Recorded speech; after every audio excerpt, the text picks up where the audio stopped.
In today's tutorial, I'm going to show you how to enable boot logging on your Windows 10 laptop, tablet, or desktop computer.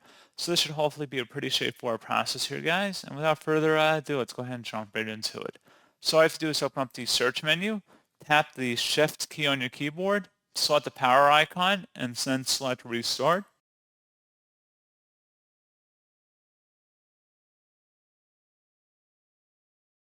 And then underneath Choose an Option, select Troubleshoot, and then select Advanced Options.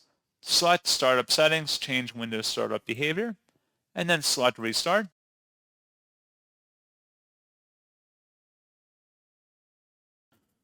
And now you want to select the F2 or function 2 key to enable boot logging. Go ahead and select that, and then give it a moment for your system to boot back into Windows.